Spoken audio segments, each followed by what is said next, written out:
Good morning, welcome to Little by Little, a short time in God's Word. Today we close out Matthew chapter 20. The kingdom of heaven is like the master of a house who went out early in the morning to hire laborers for his vineyard. After agreeing with the laborers for a denarius a day, he sent them out into his vineyard. Going about the third hour, he saw others standing idle in the marketplace, and he said to them, "You go into the vineyard too. Whatever is right, I'll give you." So they went. Going out again about the 6th hour and the 9th hour, he did the same. And about the 11th hour he went out and found the others standing, and he said to them, "Why do you stand here idle all day?" And they said to him, "Because no one has hired us." And so he said to them, "You go into the vineyards too." When evening came, the owner of the vineyard said to his foreman, "Call the laborers and pay them their wages, beginning with the last up to the first." When those hired about the 11th hour came, each of them received a denarius. Now when those hired first came, they thought they would receive more, but each of them also received a denarius.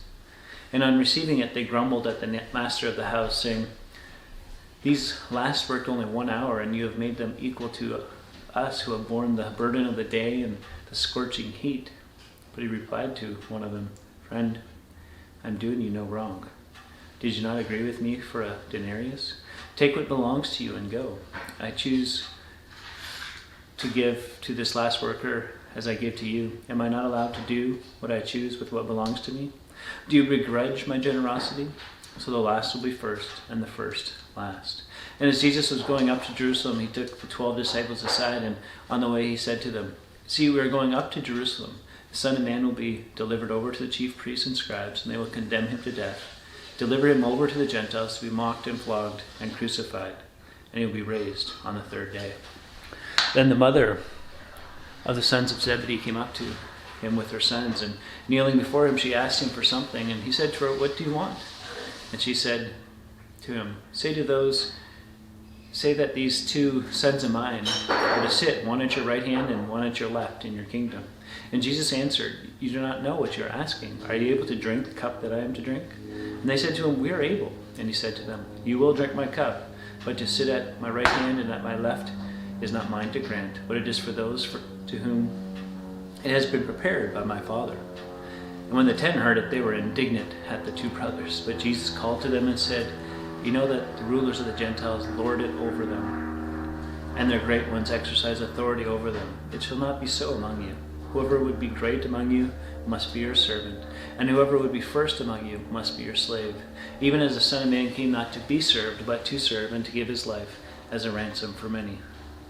And as they went out of Jericho, a great crowd followed him, and behold, there were 2 blind men sitting by the roadside.